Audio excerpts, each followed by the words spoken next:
السلام علیکم ورحمۃ اللہ۔ ایک سوال جو اکثر واٹس ایپ کی دنیا میں وہ لوگ جو اپنے آپ کو مقلد کہتے ہیں ان کے منہ پر یہ سوال ہوتا ہے، یاد رہے یہ سوال عناد پر، بغض پر، ضد پر مبنی ہے، اور وہ کیا ہے؟ وہ یہ ہے کہ اہل حدیث اپنی تاریخ بتائیں کہ وہ کب سے ہیں۔ حل جواب یاد رہے، اس حقیقت سے کوئی بھی باشعور انسان انکار نہیں کر سکتا کہ اہل حدیث وہ جماعت ہے جو سب سے قدیم ہے اور سب سے صحیح منہج ہے جو صحابہ کا تھا۔ اہل حدیث ہر صدی میں، ہر دور میں رہے ہیں، اور ان کا منہج یہ ہے کہ قرآن اور حدیث کی دعوت لوگوں کو دیتے ہیں، کوئی اور تبلیغ نہیں۔ اور ظاہری بات ہے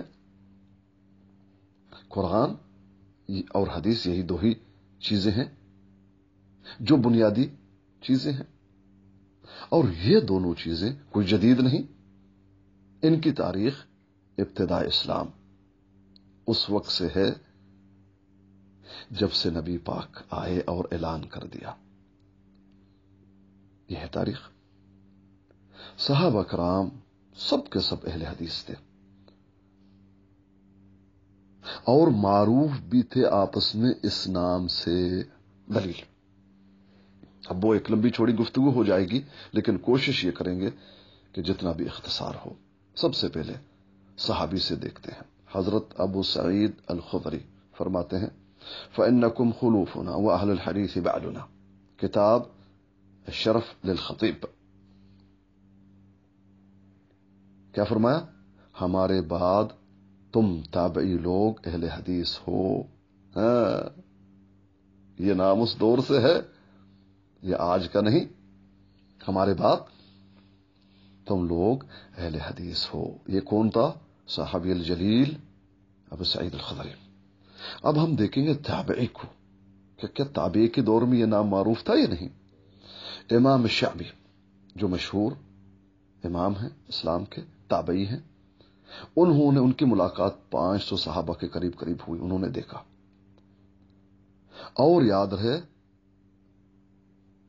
انہوں نے سب کو، تمام صحابی کو اہل حدیث کے نام سے یاد کیا کہ وہ اہل حدیث تھے۔ تذکرۃ الحفاظ للذہبی پڑھ لیجئے گا۔ صحابی سے بات آ گئی، اہل حدیث اس دور سے، تابعی سے بھی آگئی، اب تبع تابعین کو دیکھیں گے۔ تبع تابعین امام سفیان الثوری فرماتے ہیں فرشتے آسمان کے اور اہل حدیث زمین کے چوکیدار ہیں۔ ہاں، یہ نام کب سے ہے؟ صحابی سے بھی ثابت، تابعی سے بھی ثابت، تبع تابعی سے بھی ثابت۔ آگے امام مسلم فرماتے ہیں امام مالک بن انس، شعبہ یحییٰ بن سعید، القطان عبد الرحمن بن مہدی، اور ان کے بعد آنے والے اہل حدیث تھے۔ جب مسلم پڑھیں گے یہ بات آپ کو مل جائے گی۔ امام ابن تیمیہ فرماتے ہیں امام شافعی اور امام احمد بن حنبل کون تھے؟ مذہب اہل حدیث پر تھے۔ منہاج السنہ جب آپ پڑھیں گے آپ کو یہ بات بالکل شد و مد کے ساتھ لکھا ہوا مل جائے۔ ایک میرے ذہن میں بات ہے کہ وہ بھی کر جاؤں، وہ یہ ہے کہ اکثر آپ دیکھتے ہیں یہ کہتے ہیں کہ جو خانہ کعبہ میں ائمہ ہیں نماز پڑھاتے ہیں، وہ کوئی کہتا ہے شافعی، کوئی کہ مالکی ہے، کوئی کہتا ہے حنبلی ہے، اس طرح سے کہتے ہیں کہ وہ بھی تو شافعی، وہ بھی تو حنبلی، حتیٰ کہ امام ابن تیمیہ کو بھی کہتے ہیں۔ بھائی یہ جو آپ جن کے نام لے رہے ہیں، امام مالک کا یا امام مسلم کا، امام مالک اور جتنے بھی ائمہ ہیں، امام احمد بن حنبل، امام شافعی جن کا آپ نام لیتے ہیں کہ ان کے یہ پیروکار ہیں، ان کے مقلد ہیں، بھائی یہ ائمہ خود اہل حدیث تھے، آپ دیکھ لیجئے گا۔ اگر امام خود اہل حدیث ہے، اس کے منہج پر دوسرا انسان چل رہا ہے تو وہ تو اہل حدیث ہوا، وہ شافعی تو نہیں ہوا۔